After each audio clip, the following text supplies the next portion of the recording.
Tenemos que dar la bienvenida en esta ocasión a don Ricardo Melchor Navarro, presidente del Cabildo Insular de Tenerife,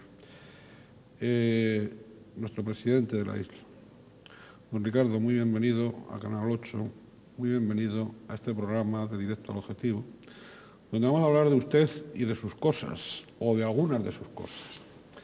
Y para eso, pues, vamos a recordarles a todos los televidentes que don Ricardo nació en Santa Cruz de Tenerife hace algo así como 56 años. Exactamente. Que está casado, que es padre de 2 hijos.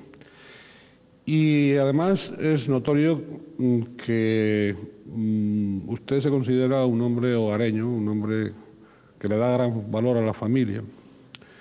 ¿Usted lo reconoce así?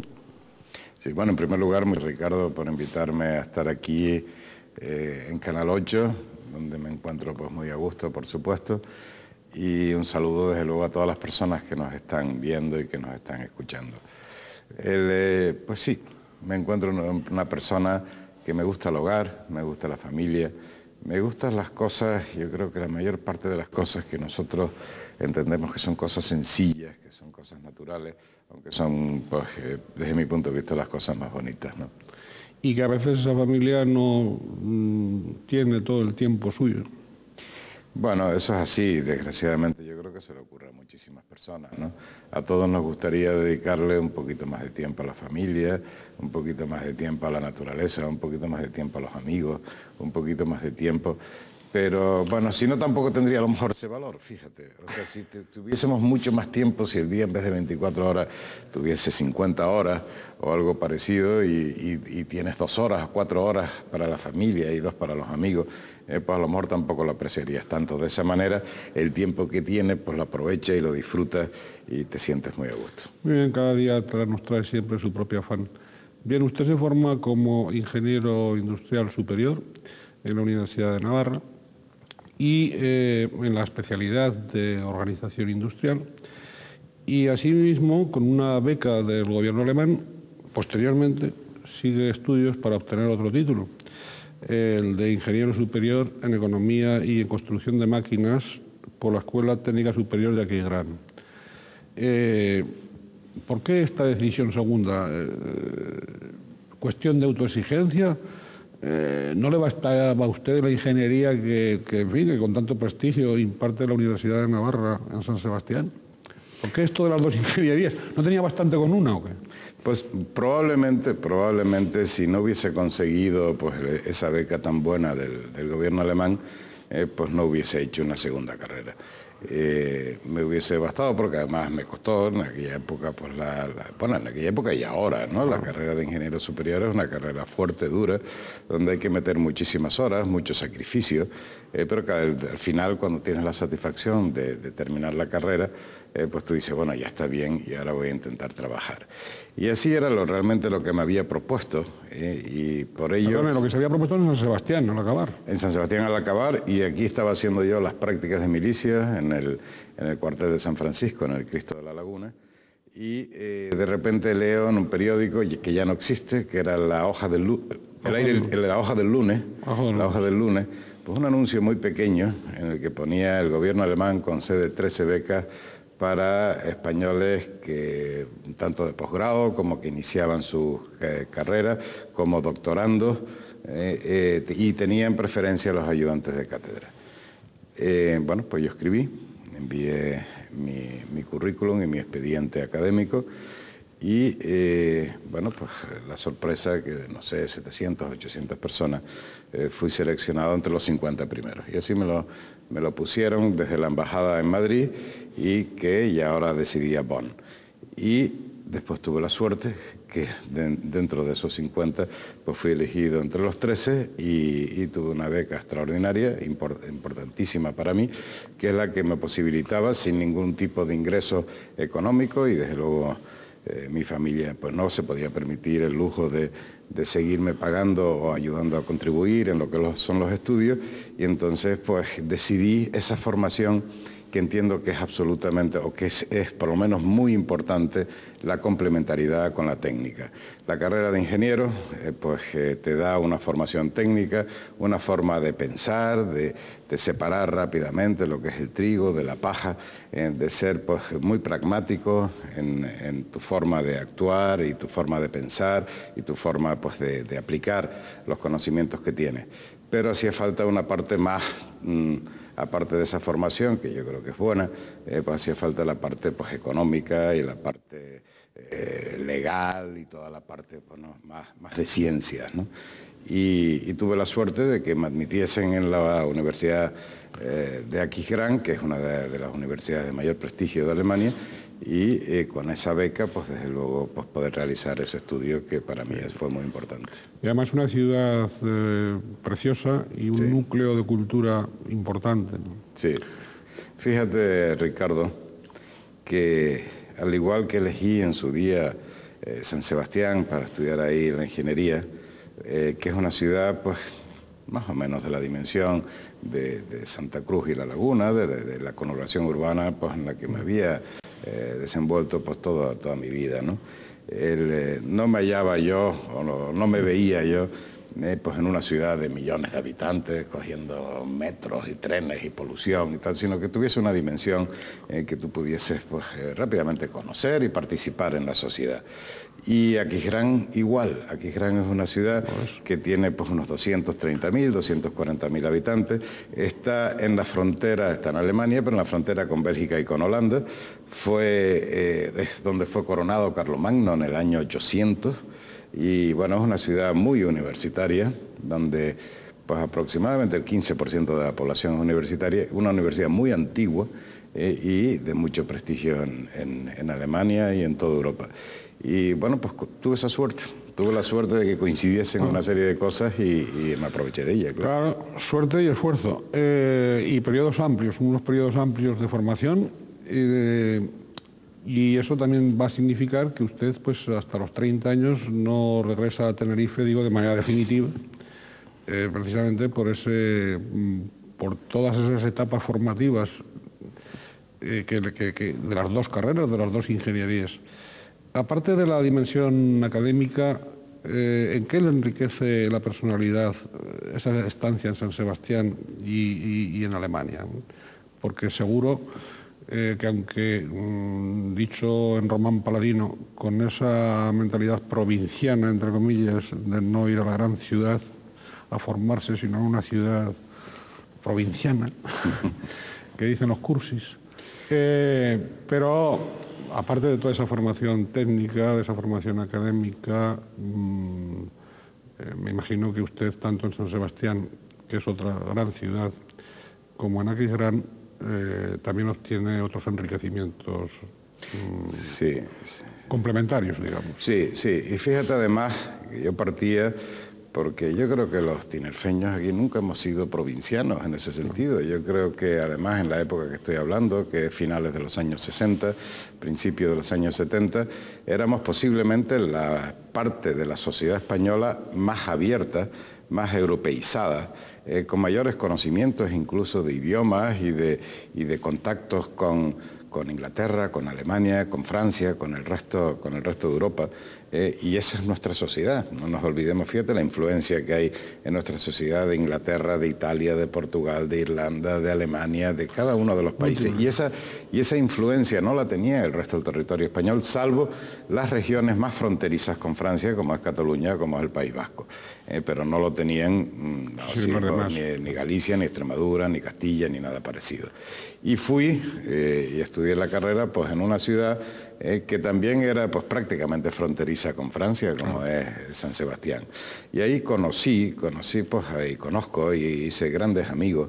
Y yo creo que es importante, pues, eso sí, salirte de aquí de Tenerife, aunque éramos y somos una sociedad abierta, bueno, pues conocer otras culturas, otra forma de ser, otros puntos de vista, aprender, yo creo que de esa manera se aprende también a respetar, a integrarte, a ser incluso en muchas ocasiones pues, solidario en ese sentido.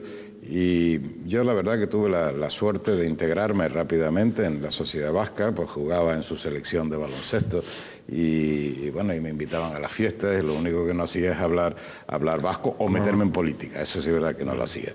Y que en aquella época meterse en política y en San Sebastián, cualquiera. Bueno, vamos a decir, no me metía en política directo, no nos olvidemos que yo pasé en San Sebastián en mayo del 68, que fue yo creo que una etapa muy importante en lo que es el cambio de mentalidad, la imaginación al poder, etcétera, que se estableció pues, donde el movimiento fundamentalmente pues, radicaba en París y de ahí salía pues, toda la influencia.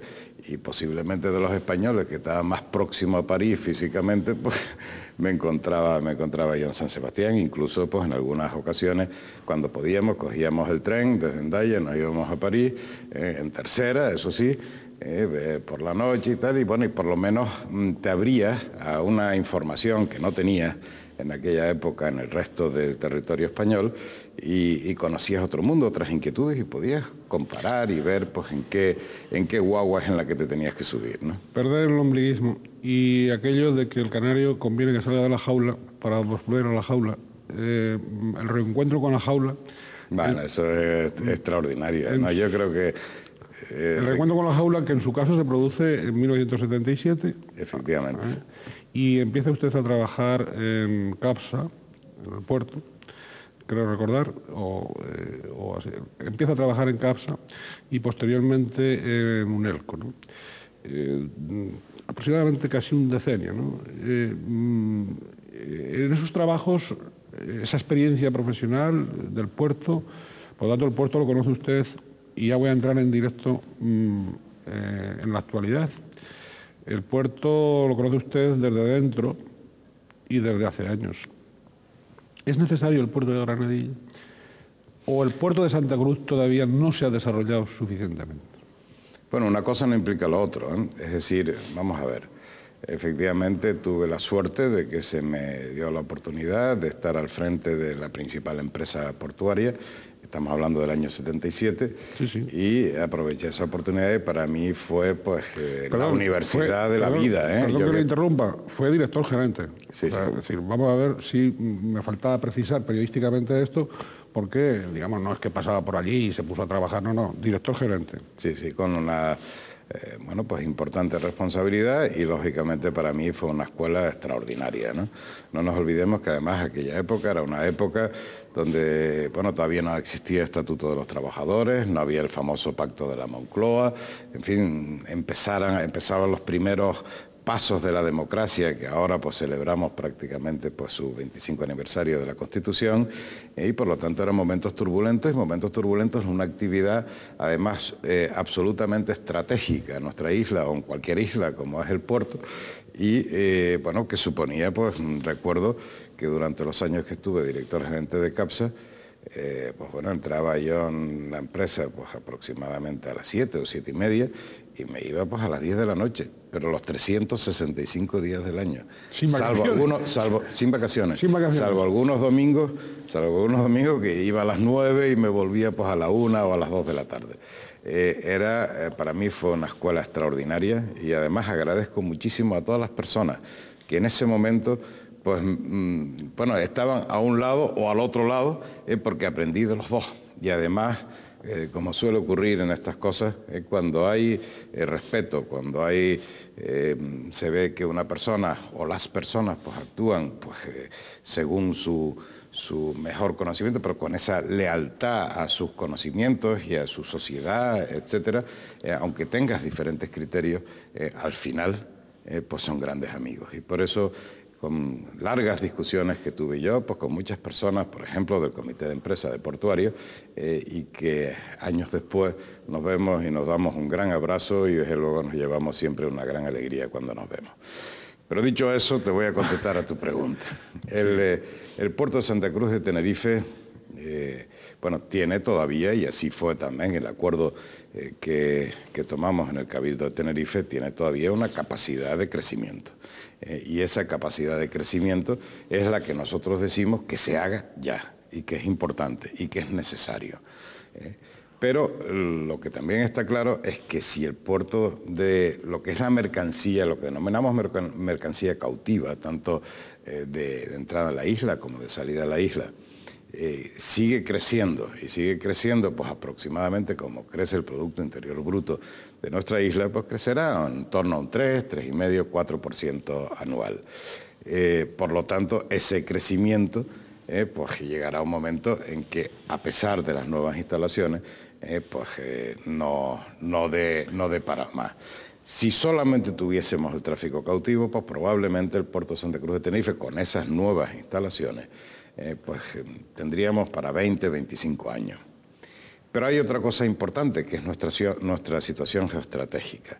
Nosotros, y así pues yo creo que todas las empresas y personas que están en la actividad portuaria desean algo importante, que es que nosotros captemos lo que se denomina pues el tráfico de transbordo.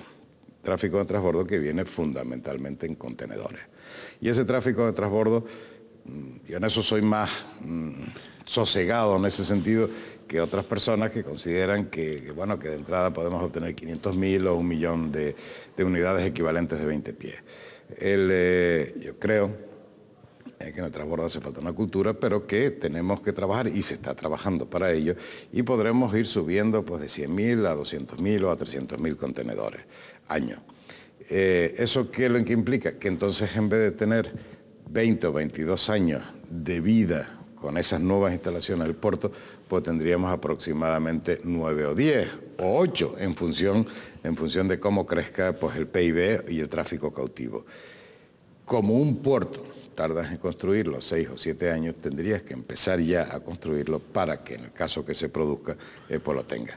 Lo que sí es verdad, y es lo que hemos dicho también, que ese puerto tenga la dimensión adecuada.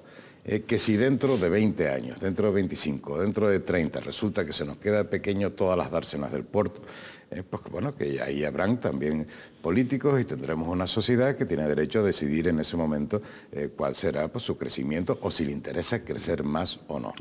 Hoy en día yo creo que es importante. Y como esas instalaciones pues también hacen falta, porque lo que no tiene sentido es que estemos descargando graneles sólidos como el clínker en el dique del Este y lo estemos transportando por toda la autopista del sur hasta la fábrica que está en Granadilla para ser procesado ahí y transformado en cemento. Pues descárgalo ahí, o que estemos transportando combustibles para las centrales térmicas, combustibles para los aeropuertos, querosenos, etcétera, por carretera cuando lo puedes transportar por ahí y tener ahí un atraque seguro que evite los riesgos que siempre pueden suponer pues, algún tipo de derrame en las instalaciones. Y como además necesitamos para la diversificación y en favor de la menor contaminación en la generación de energía eléctrica, el gas natural, y el gas natural se transporta en líquido y necesitas una planta de regasificación, y esa planta de regasificación ha de ir en Granadilla porque la central térmica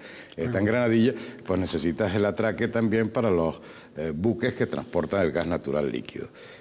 Esas son las condiciones que hemos puesto y esas yo creo que son condiciones absolutamente razonables. Si además, o por decirlo de alguna manera, lo primero es que se tengan en cuenta las condiciones medioambientales del litoral y que en el proyecto y en la construcción y en el posterior funcionamiento se haga un seguimiento estricto de lo que son las condiciones y el respeto del entorno, pues yo creo que está bastante claro por nuestra parte, ¿no? Cuando habla de transbordo, habla de transbordos para toda Canarias.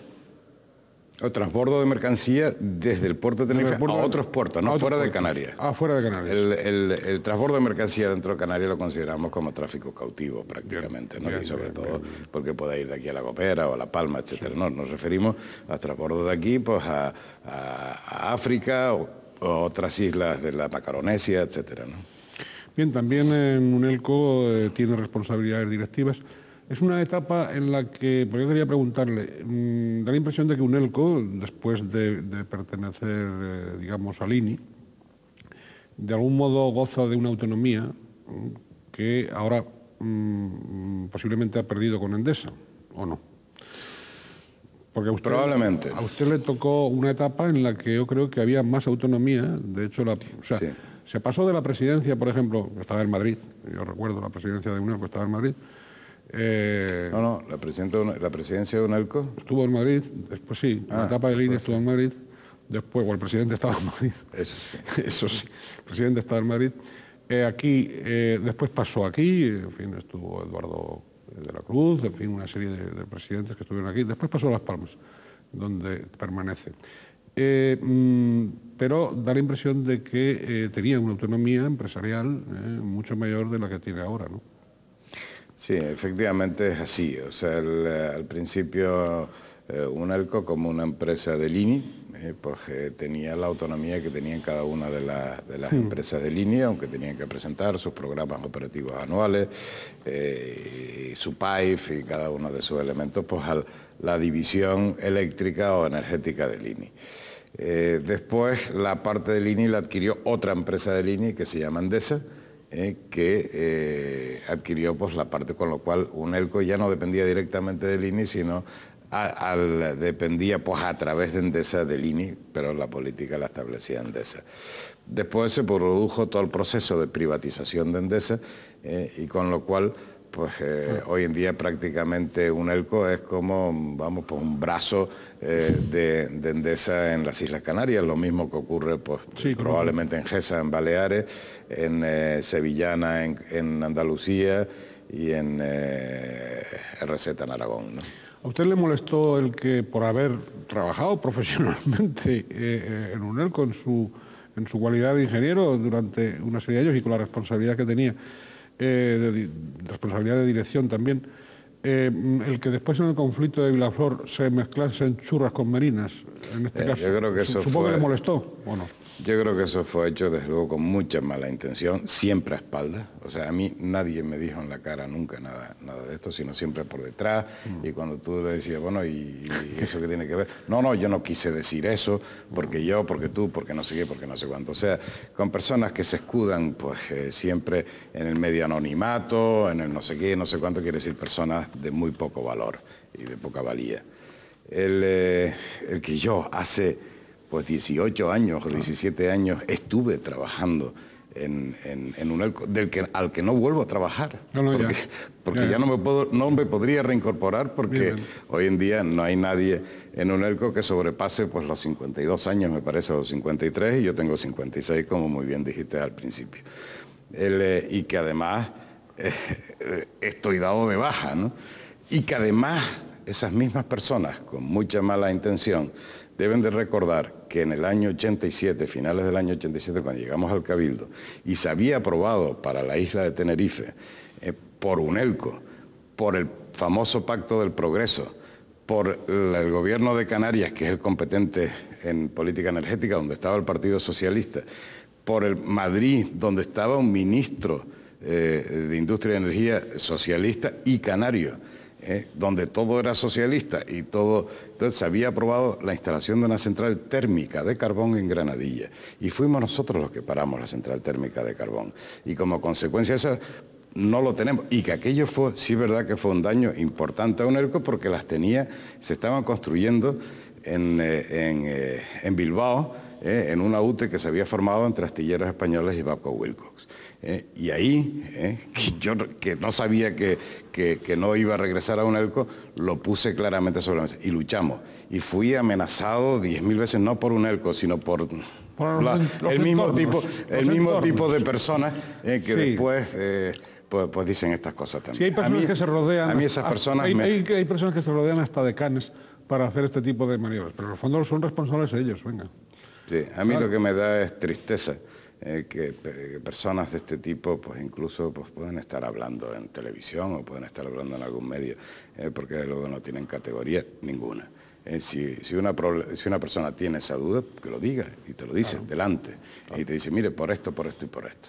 Y entonces pues, tienes la oportunidad de contestar. Ahora, por detrás y tal, para crear malestar, y después yo no lo dije, por Dios, ¿cómo voy a dudar yo en esto? Yo creo que eso me parece de muy poca categoría. ¿Y ahora cómo está la situación, digo, en este momento? ¿Está pendiente del estudio ese de expertos o cómo está? Bueno, nosotros cumplimos con nuestro compromiso, que es convocar, pedirle a los colegios oficiales de ingenieros industriales de Canarias y al colegio de oficiales de ingenieros técnicos de Canarias La celebración de un foro, que además nosotros, el Cabildo, pues aportó económicamente los gastos necesarios, un foro de expertos absolutamente independiente, donde vinieron expertos de todo el mundo. La verdad es que no sé el número porque yo particularmente no participé para que no hubiese tampoco ningún tipo de duda, pero sí sé que fue muy interesante, incluso que se ha hecho una publicación al respecto. Esa publicación nosotros se la aportamos al Gobierno de Canarias, que es el responsable de la política energética, el responsable único además de la política energética en nuestro territorio, y sé que al mismo tiempo, o un poco antes, el Gobierno de Canarias le había encomendado a Red Eléctrica Española, que es una sociedad pública, pues la que estudie todas y cada una de las alternativas para esa línea, para llevar la energía eléctrica de un punto a otro, y sé que ese estudio o está a punto de terminarse o se está terminando, etcétera, ¿no? Nosotros, de luego, no tenemos conocimiento ninguno en el Cabildo de Tenerife de si hay pues, unas alternativas claras. Yo creo que están pues, a punto de estudiarse y que después se presentará pues, a la sociedad tinerfeña las alternativas que existen por expertos, por Red Eléctrica Española y bueno, y nuestra sociedad pues, tendrá que decidir. Bien, 1987, y digo, después de ese decenio de trabajo profesional en CAPSA y UNELCO, y bueno, y entra en política. Pero vamos a ver. ¿Por qué? Explíquenos usted, con las dos ingenierías superiores, cuando ya, no quiero generalizar porque toda generalización es falsa, y por tanto no, pero ya, en fin, digamos que no todos los políticos, voy a decirlo suavemente, habían aportado prestigio a la actividad pública, y con esos antecedentes y sus dos carreras de ingeniería superior y su experiencia y su prestigio profesional, da el paso, no se lo estoy censurando, estoy simplemente preguntando, afortunadamente en su caso, pero bueno, da el paso hacia la política. ¿Por qué? Pero te voy a decir una cosa, Ricardo. Yo desde las primeras elecciones democráticas, entonces pues, también compañero mío, ingeniero industrial, Manuel Hermoso y Adán Martín, pues habían dirigido a mí y tal, hombre, vente con nosotros a la lista del ayuntamiento y tal y cual. Y yo le decía, mira, yo encantado, pero con la condición de que me pongas bien atrás, que no salga, porque yo me tengo que labrar mi porvenir y tengo una familia, pues en ese momento pues casi recién nacido, mis hijos, y por lo tanto no me puedo permitir el lujo de estar en política. Me encanta la política, yo creo que a todas las personas pues nos gusta contribuir con nuestro mejor saber y nuestros conocimientos y nuestra forma de ser a nuestro pueblo, al progreso de nuestro pueblo, pero yo no me lo podía permitir. Y por lo tanto, pues Manuel Hermoso me ponía en la lista, pero me ponía el 25, el 26, una cosa así, ¿no? Las siguientes elecciones, 3/4 lo mismo, después igual. Y un día, en las elecciones, pues 3 meses antes de las elecciones del 87, de mayo me parece que fueron del 87, me vino a ver a mi casa Dan Martín y Miguel Cerolo. Y me dijeron, mira, nosotros que hemos estado siempre en el equipo de gobierno con Manuel Hermoso en el ayuntamiento, vamos a ir al Cabildo y nos gustaría que tú vinieses con nosotros en la lista. Mi pregunta fue, ¿qué probabilidades tenemos de salir? Y entonces me contestaron como diciendo, pues mira, la verdad es que no muchas, porque las encuestas nos dan que es favorable el Partido Socialista, que es el que estaba gobernando, que era José Segura. José Segura. Me acuerdo la cifra, además, 13 José Segura, 10 nosotros. Y digo, bueno, si es así, a mí no me importa contribuir X horas a la semana pues, a tu sociedad, a tu isla. Porque estaba convencido que íbamos a estar en la oposición, pero claro, la oposición hace un trabajo también importante para la isla, pero no tienes que dejar tu trabajo y tu actividad profesional. Y así lo hice, entonces le dije, mira, Adán, me da igual donde me pongas. Si me quieres poner el 5, me pone el 5, si me quieres poner el 15, el 15, y si me quieres poner el 25, el 25. Pensando en la oposición. Pensando en que si me ponía entre los consejeros que iban a salir, pues iba a estar en la oposición y tal. Bueno, pues resulta que la campaña pues, fue una campaña buena, la respuesta del pueblo tinerfeño fue extraordinaria y salimos y gobernamos. Yo iba al número 7 en la lista, Adán me nombró vicepresidente Esto es lo que le iba a comentar. del Cabildo y yo le dije a Adán, yo desde luego asumo mi responsabilidad. Bueno, hemos salido, me alegro muchísimo. Estoy un poco asustado, sin lugar a dudas, porque no estaba dentro de mi programa y el gobernar, pero desde luego yo cumplo los 4 años, tajantemente, pero después ya no cuente más conmigo. 4 años y se acabó, ¿no? Y desde luego lo haré y trabajaré mañana, tarde y noche y con todo esto. Y así fue. Sí. Lo que pasa es que cuando terminas los 4 años... Ahora seguimos. 1987, 1991, vicepresidente y área de planificación y desarrollo económico. Aquello le iba a usted, digo, le iba también por su formación profesional, le iba. Pero yo que tenía una curiosidad, ¿es entonces cuando usted empieza a auspiciar, entre otras cosas, la investigación, el desarrollo y la demostración de las energías renovables? Sí, ¿ya? Bueno, yo en UNELCO mi actividad había sido, es una actividad, no tenía nada que ver con líneas ni con centrales eléctricas, era responsable del Departamento de Investigación y Desarrollo de Energías Renovables y de Desalación de Agua de Mar. Lógicamente, pues era una persona que me gustaba esa actividad y la creo absolutamente necesaria para nuestro territorio. El aprovechamiento de esas energías que son limpias, que son inagotables, que son propias, que además son intensivas en mano de obra y de las que además disponemos bastante, ¿no? Hombre, hay territorios con más viento o territorios con más sol, pero difícilmente se encuentra un territorio en el mundo donde tengas toda esa variedad de energías renovables juntas con la misma potencialidad. Y entonces, pues, para decirte, Ricardo, cuando nosotros llegamos al Cabildo, en el Cabildo no existía ni área de agricultura, ni área de desarrollo económico, ni nada de nada en ese sentido.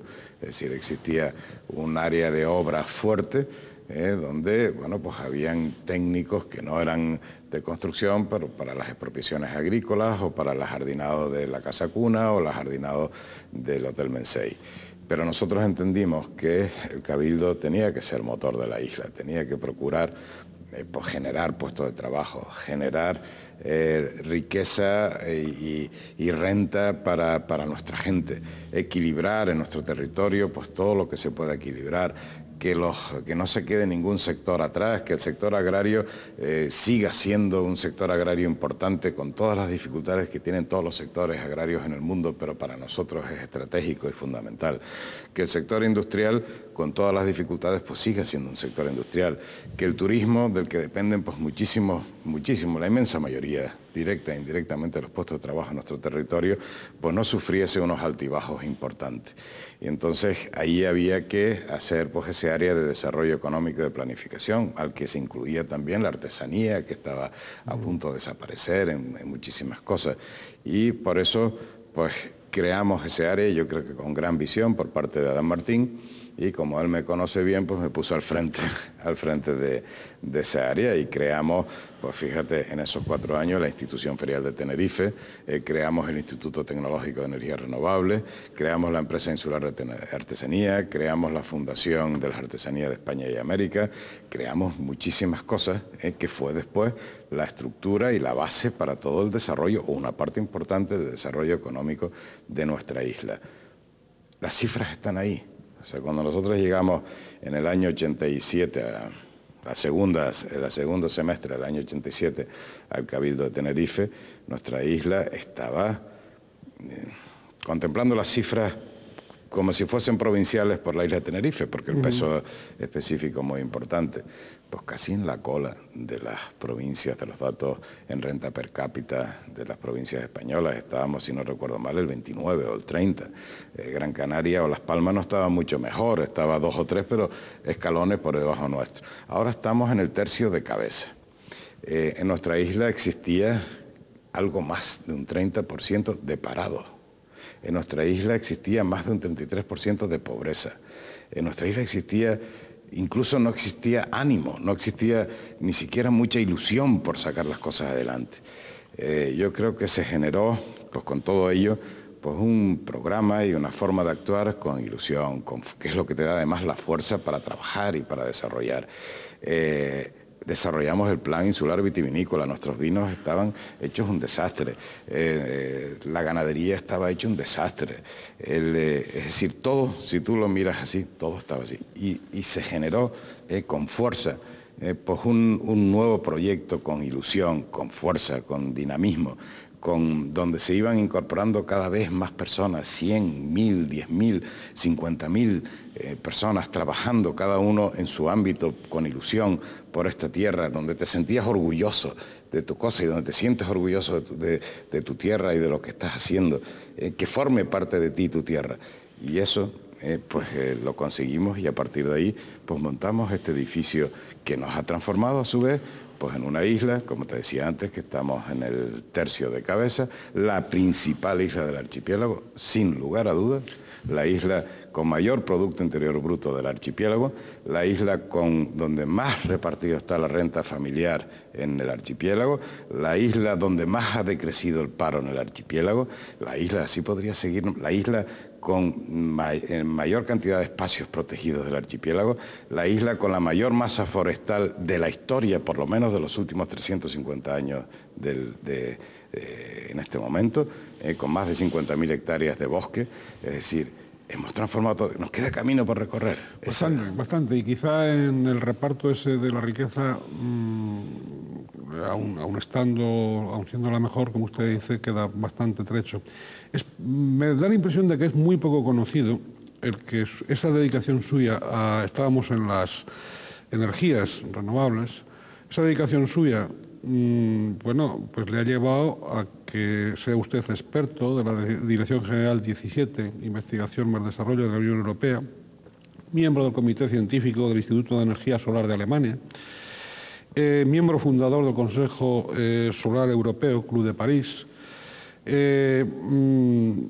las Comunidades de Europa para las Empresas Renovables, CERE, la Agencia Europea de Energías Renovables, y no sé si me dejo algún otro organismo internacional más. Un esfuerzo suyo continuado, por el que la Universidad Nacional de Irlanda le nombra doctor honoris causa en ciencias, ¿no? Un acto solemne que tuvo lugar el año pasado.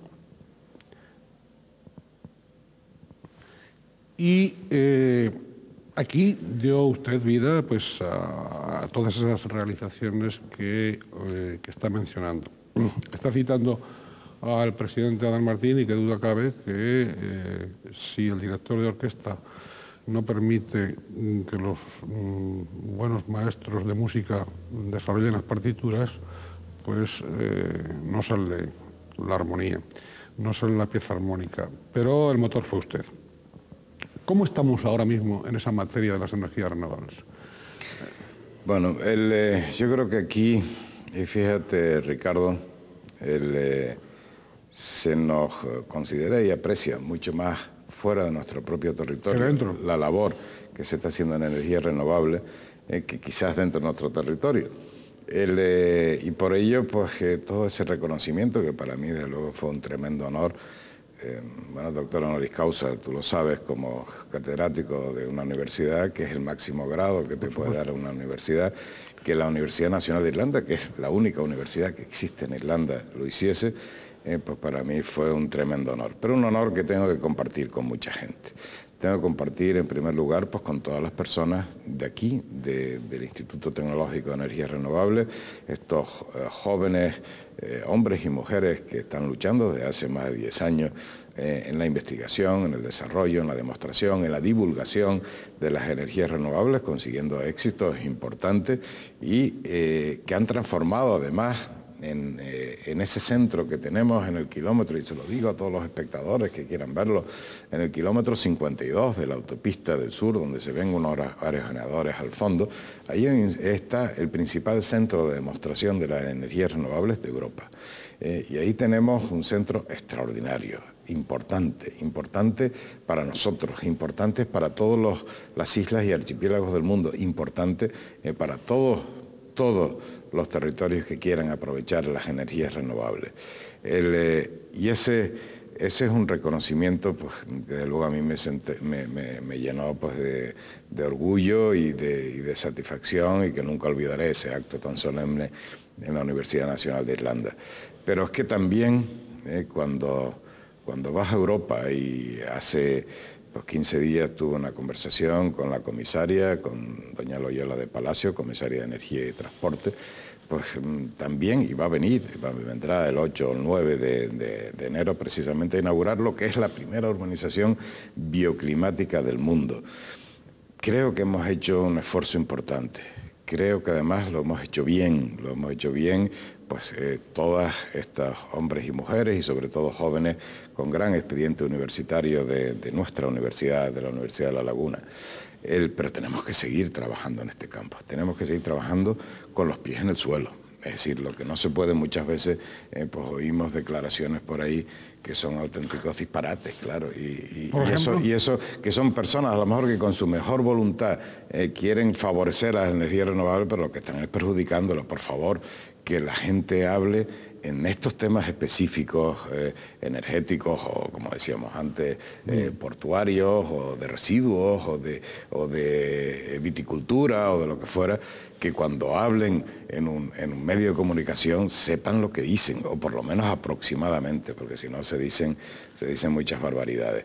Nosotros aquí, en este centro, en las energías renovables, pues fíjate que, bueno, pues nos han puesto de ejemplo en todos lados. ¿Por qué tengo también que compartir pues esa gran distinción que me han dado en Irlanda? Pues porque yo creo que fui junto con 20, 30, 40 personas vinculadas pues, a Europa, y yo estaba en aquella época en la Universidad de Aquisgrán, los que iniciamos, y fue pues, en el año 74, lo que iniciamos, pues, por lo menos el movimiento más científico de aprovechar las energías renovables en determinados territorios. Otros pues, han seguido mucho más y saben muchísimo más que yo y han avanzado mucho más, porque entre otras cosas pues llevo 18 años. Se han dedicado a eso. Pero desde luego yo creo que formamos una gran familia importante y hemos saltado muchas barreras que se nos han puesto por el camino. No se te ocultará de que sobre todo al principio tenías otros enemigos, llámese petróleo, llámese carbón, llámese energía nuclear, etcétera, donde decían, pues estos chicos que están ahí, que se creen que saben mucho, pues lo que son es unos románticos o algo parecido, y no llegan a ningún lado, y tenías que convencer a una y otra administración. Te estoy hablando hace 30 años, ¿no? Y bueno, y los convencíamos y demostrábamos de que aquello funcionaba, y volvías, al final pues ibas creando credibilidad y demostrando que efectivamente que lo que habías calculado era cierto. Creando mentalidad. Y supongo que en las islas, pues el sol, el viento, etcétera, todavía nos pueden dar muchas posibilidades para ir progresivamente eliminando la producción de energía solo por carburantes, me imagino. Sí, mira, las energías renovables... Aunque en eso haya también, me imagino que habrá los intereses creados propios del caso. Bueno, pero intereses creados yo creo que hay en casi todas las actividades. Son legítimos, pero que pesan. Sí, pero fíjate, las energías renovables pues prácticamente todos son ventajas, son propias, con lo cual no dependes de importaciones, ni nadie te la puede quitar. O sea, el día que no tenga sol tampoco vivimos nosotros en nuestro territorio, o el día que no sople el alisio en nuestro territorio, pues tampoco viviremos aquí. Son inagotables, porque siempre han existido y seguirán existiendo mientras el mundo sea mundo. Son limpias, por lo menos en su mayor parte. A lo mejor hay determinados procesos de la biomasa donde pueden ser pues, ligeramente comparables bueno, pues, a algunos combustibles de origen fósil, pero el resto pues, son absolutamente limpias. Y son además intensivas en mano de obra, es decir, tienen todos los atractivos. Pero tienen un defecto, y ese es el gran problema, que son discontinuas. Si todos sabemos que por la noche no hay sol y que por lo tanto... Se puede almacenar. Bueno, por la noche no hay sol, o ahora hace un viento determinado y dentro de 5 segundos hace más viento, o menos, o de repente tienes 2 días sin viento, o lo que fuera. Y entonces, como tú muy bien dices, hay que almacenar, bueno, la energía en sí no se puede almacenar, hay que transformarla en algo que puedas almacenar. Y eso normalmente es caro y muchas veces difícil, ¿no? Se puede almacenar, pues por ejemplo, la energía que se consume para desalar agua de mar, pues mira, yo lo desalo con energía del viento, como la estamos desalando nosotros también ahí, por primera vez probablemente en el mundo, en Granadilla, en los terrenos del ITER, y yo la almaceno, esa energía la almaceno en forma de agua desalada. Me da igual si yo tengo que desalar 1000 metros cúbicos, desalar pues, a lo largo del día que a lo largo de la noche, que a lo largo de tal. Es decir, cuando hay viento desalo y cuando no hay viento no se desala automáticamente. Bueno, para eso hemos tenido que desarrollar una serie de sistemas. Pero, salvo cosas así, es difícil que todo un consumo energético tú lo tengas almacenado pues, en forma de una forma o de otra para después consumirlo. Por lo tanto, hay dos cosas. Hay determinadas tipos de uso de la energía que sí puedes utilizarlo, como decía, por ejemplo, la desalación de agua de mar. Hay otros que tú puedes inyectar. En este momento, pues una parte de la energía eléctrica que tenemos aquí seguro que procede de los aerogeneradores, ¿no? No sé si es el 2%, el 3% o el 1%, pero así puedes llegar a lo que se llama una penetración de hasta un 15%. Y después hay determinados aspectos importantes que son los que se denominan los futuribles, ¿no? O sea, si en vez de utilizar combustible en un futuro, pues gasolinas o todos los derivados de los combustibles fósiles, pues utilizamos, por ejemplo, hidrógeno. La combustión de hidrógeno lo que produce es agua y no contamina nada. Y además agua que vas reciclando porque del agua obtienes el hidrógeno y del hidrógeno vuelves a obtener agua, ¿no? Con la aportación energética solar, porque el perpetuum mobile desde luego no existe, y eso nos permitiría tener un combustible pues limpio y demás. Por eso yo creo que por ahí van los caminos y por ahí estamos haciendo además un esfuerzo. Bien, 1991-95 ya muy rápido por mi parte, ¿no?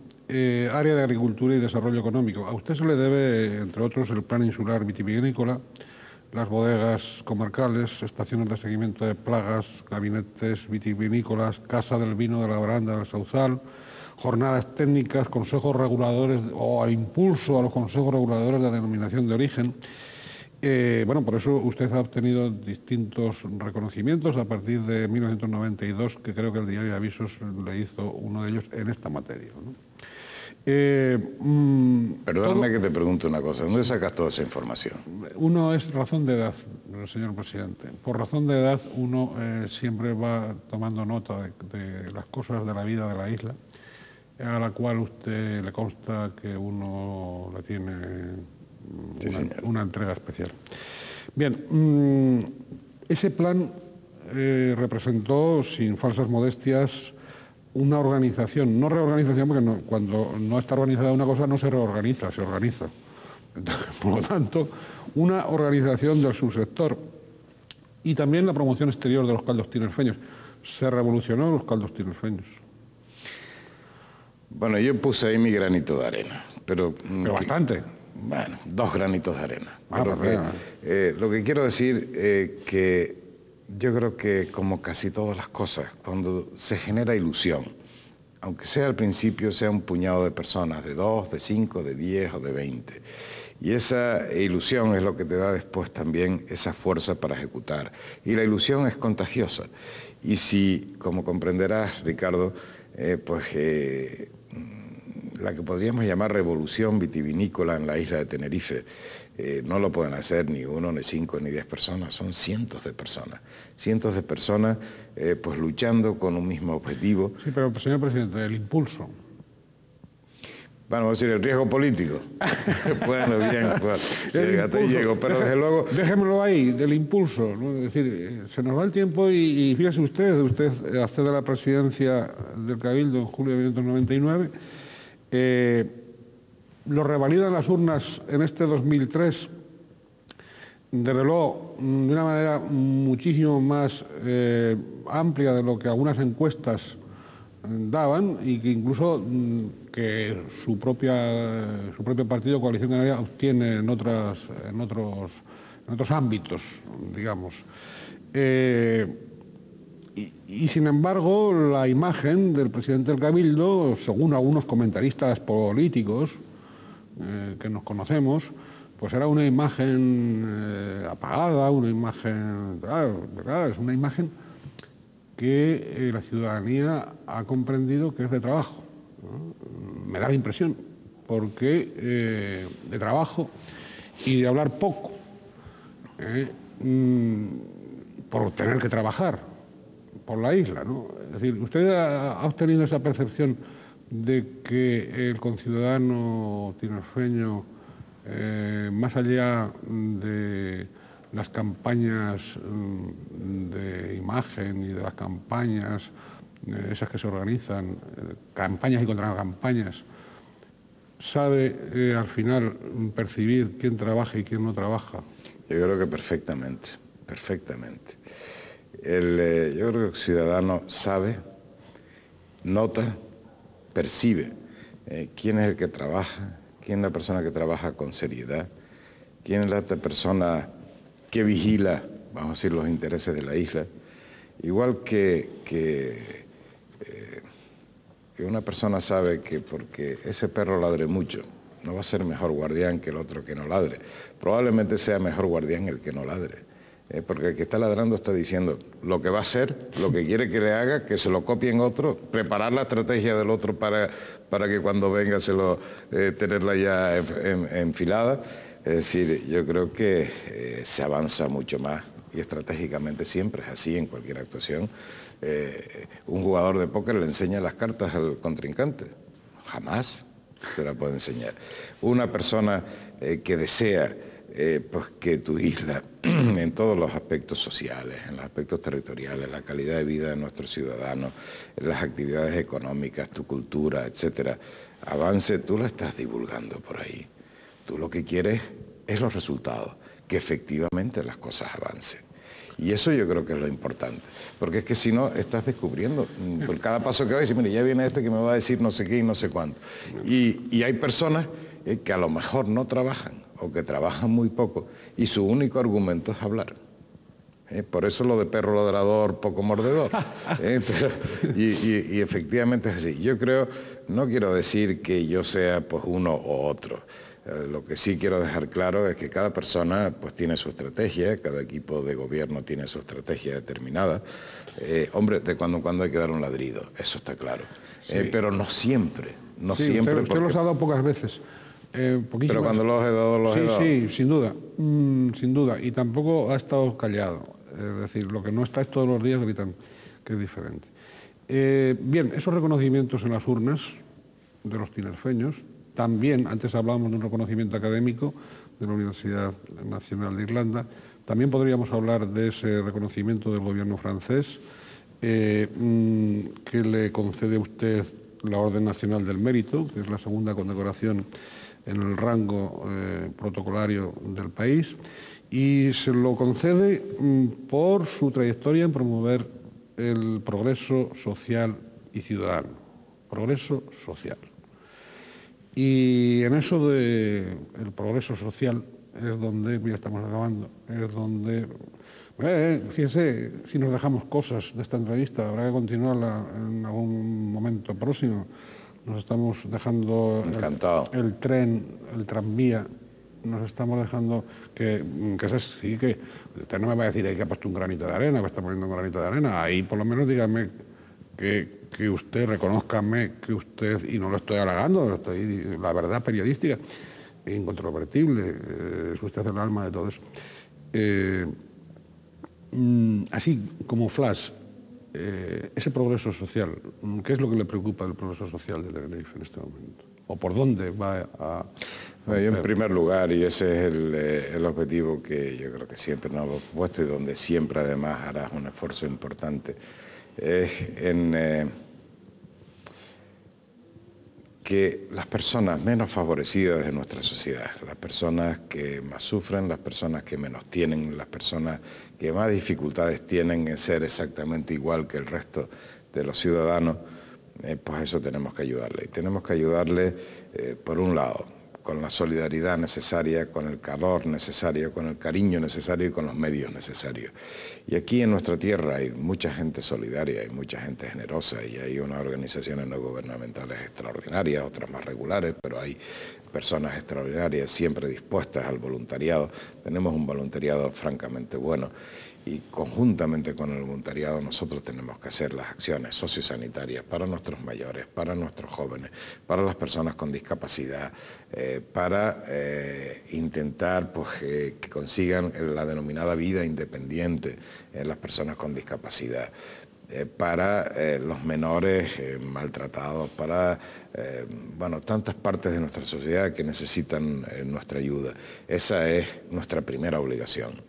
Y yo creo que además es la mayor satisfacción que puedes tener como político, mucho más incluso que aspectos, a lo mejor retos personales de las energías renovables o del tren o del tranvía o de la repoblación forestal o de cada una de esas actividades que son importantes y estratégicas para nuestro territorio.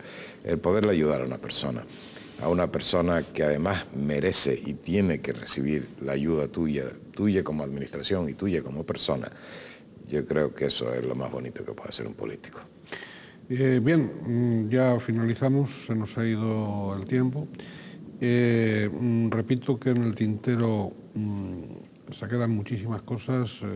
Ustedes también, vicepresidente de la Comisión Ejecutiva de ATI, en fin, todo el tema político, miembro del Comité Ejecutivo Nacional, en fin, podría preguntarle por tantas cosas que han pasado y están pasando en Coalición Canaria. Por esos desniveles de inversión o no. No te entiendo, ¿desniveles? Sí, desajustes de inversión entre islas o no, menor inversión en Tenerife.